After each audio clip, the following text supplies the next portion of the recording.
In this video, I'll be exploring the braking module of the new Ark Gravity BFS reel. The gravity control braking module seems a little bit daunting at first because of all the configuration possible, but I'm gonna crack the code for you. What I'm gonna do is I'm gonna go out there and test the braking system and see if I can find a good braking range to recommend to any anglers who would like to try out this reel. I would like to first start off this video by exploring the braking module. I'm gonna show you exactly how it looks like and how to configure it. Then I'm gonna walk you through my tackle that I'll be using for today for my cast testing session. And then I'll get out the water and I'll be casting one single lure in my setup in various braking settings, and then we'll see where that sweet spot is at. So yeah, this is gonna be a lengthy video, so feel free to use the chaptering tool on YouTube to navigate through the video. Let's get started.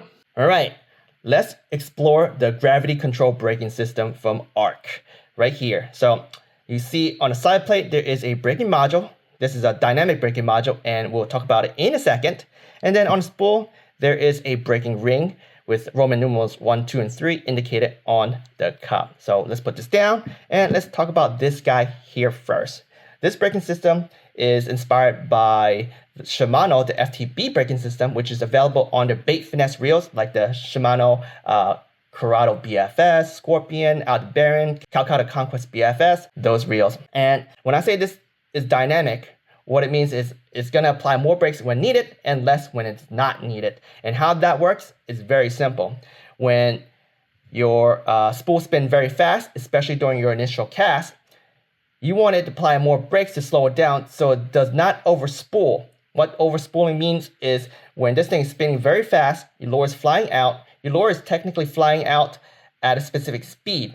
And if you are dispensing too much line, right, as the lure is flying, you get something called overspooling, and the line's gonna start bunching up inside your reel right there, and it's called bird nest. You definitely want more brakes applied during the initial cast when spinning the fastest. But when your lure start slowing down, you don't want the same amount of power applied during the initial cast. So it needs to slow down. So if you look at this braking module right here, you see that there's two pieces, top and bottom, or I guess you could say left and right, depending how you want to look at it.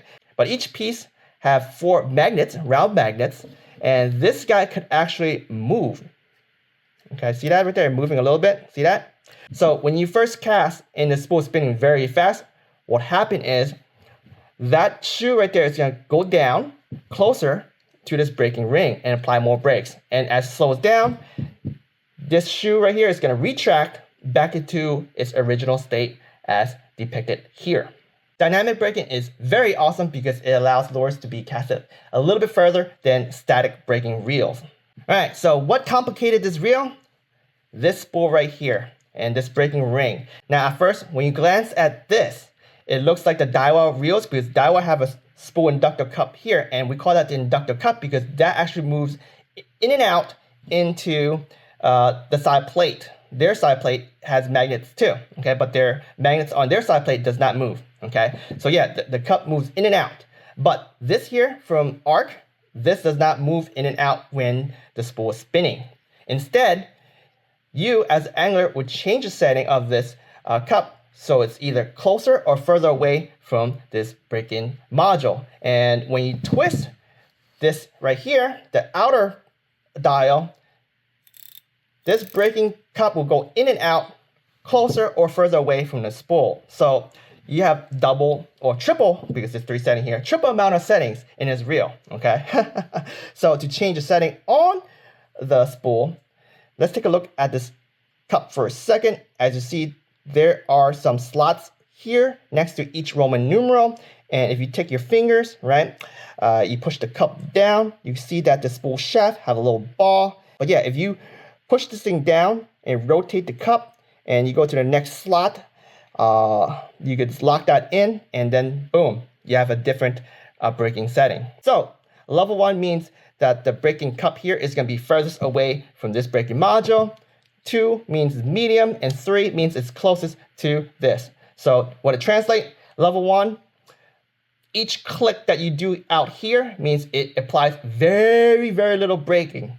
And then if you go to level 3, each click means it applies a lot more or reduce a lot more. So it gives you the ability to fine tune your casting. Okay, let's talk about the setup for today's cast testing session. I'll be using the Tsurinoya Dragon C702L. This is a discontinued rod, the specific model that is. However, you can still get the C662L, which is a little bit shorter, pretty much the same rod, and it is an amazing rod to get. Tsurinoya Dragons, really, really good rods. I have 125 feet of Major Craft Dangan X4 braid at 0.6 go.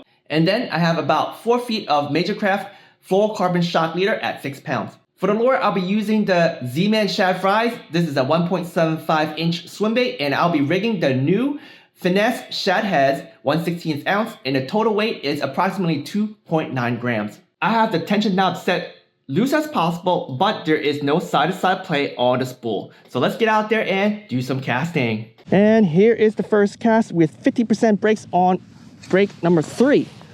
And that is pretty over braked. Oh man. But it went out pretty accurate. And if I were to compare this, right, to let's say the Kestrel, you could definitely imitate a Kestrel with the over braking with this right here. So 50% outside and level 3 inside. Let me lower this a little bit more. I'm gonna put this, I guess this would be about 33% brakes. If I'm looking at this, is the third big notch, or right above the 9 o'clock position, or right around the 10 o'clock position. Okay, so let's do this. Yeah, definitely still way over braked on level 3. And let's lower it down even more, and we're gonna do the second notch, which is right below 9 o'clock position. Woo! All right, I would say right here might be the Kestrel Elite. This is where the Kestrel kind of stops at, in a way. Maybe a little less. Let's keep trying, because sometimes I do backlash at the lowest brake setting with Kestrel Elite. So I'm gonna swing a little harder. All right, so there is some overspooling when it touches the water, but as it's sinking, it recollects, right? So I think the Kestrel might be a little lower brake setting for here. So let me just lower it a little bit more. I'm gonna put like 1 click at a time. You know what, let's just cut to the chase. Level 3 with the lowest brake setting on the outside. See what happens. All right, you could definitely simulate Kestrel, okay? So lowest brake outside, but level 3 inside. I think this is basically like the Kestrel. Kestrel Elite, Kestrel, Valiant Eagle 2, right here. Yeah, just barely overspooling. So, whew, that's very interesting. I am very amazed with this reel so far. Let's move down to number 2, Roman numeral number 2. All right, for those who are not familiar, to change this, all you have to do is open the side plate, and you take your fingers, you push this ring in, and you rotate it to the next Roman numeral, and then let go, and boom, that's it. Put your side plate back in, close it, and good to go. All right, we are now at brake Roman numeral number 2. I'm gonna put this at the 3 o'clock position, which is the one biggest notch before the max. And we're gonna do a soft cast. Oh, the wind is blowing, but that is super braked. I wonder if the wind actually blew it to the left, or just so braked that it went left. Let me try again. Okay, that's definitely the wind, and it's super braked, okay? So we definitely can lower this. So let's lower this to 1 big notch down, which is about 66% of the max brakes, and that is the 2 o'clock position, approximately. Let's do this again. Whee! That is still super over braked. Let's put 50% brakes on for the outer. All right, and the wind is here. Ooh, that's feeling a little bit better. That it's almost like a level 3, Roman numeral 3, and the minimum brakes. So let's put this at the 10 o'clock position, which is about 33% braking at Roman numeral number 2. Whoa. That could be it. That could be it. That's pretty good casting. The wind is here. No backlash. Okay, and all soft cast. Sidearm cast. Okay. Yeah, that's pretty good. That is insane, and it's accurate. It's going out pretty fast. I'm gonna lower it now to, I guess that's a little below the 9 o'clock, the first big one, and I definitely gonna cast softer. Whoa, whoa, whoa, whoa, whoa, whoa, whoa, whoa, okay. That went very fast. Did you guys hear that? The spool went pretty fast. So this is where I typically have most of my other reels. Cast soft and loose spool. Yeah, it's not about casting hard, everyone. Bait finesse is all about casting less power. It's all finesse, less fatigue. But this is pretty cool. And I guess I will put 0 breaks outside on Roman numeral number 2 and let's cast super soft. Okay, that goes out fast, like way super duper fast. I would not cast like super power, but I think level 2 is exactly where most people will want to use this reel. But only one way to find out. Let's go to Roman numeral number 1. All right, we're gonna do it. Roman numeral 1, you see that? All right, and the first cast I'm gonna do is gonna be with max brakes on, okay? Max outer brakes on. So let's go. Whee! All right, that is definitely having some brakes applied still, so that's good. So let's lower this a little bit more.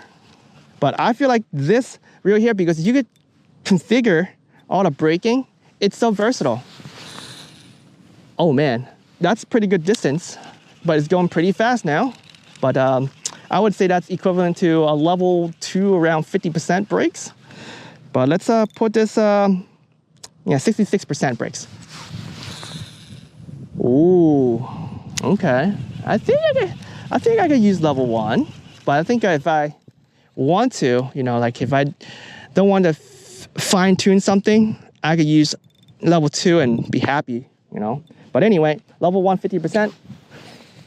Oh, first backlash ever. Wow, yeah, it's getting insane. So I don't think I'll use level 1 unless I'm using like ultralight, or more like super ultralight, fishing very light lures with the ultralight rod with thin line, and I'm doing super light casts for very short distance. That's where I use level 1, but right now I'm gonna cast one more time, but softer. That's probably from earlier. One more time, just one more time. But yeah, it's going super fast. I think this lure might just be a little bit too heavy for, you know, this braking power. But yeah, this is pretty amazing. I'll probably leave this at a little bit between the 50% and the 66%. Yeah, it's still going pretty fast. So yeah, I think for me, I'm gonna stick to braking Roman numeral number 2 for the inside cup, and then fiddle with the lower braking settings of the outer one. That was so much fun exploring the new Ark Gravity BFS reel and its braking system. At first, I thought it was daunting because of the vast amount of configurations, but after I got on the water and I played around with it, I quickly realized that all you really need to do is set the ring module to Roman numeral 2, and you pretty much could do anything a normal bait finesse reel can do.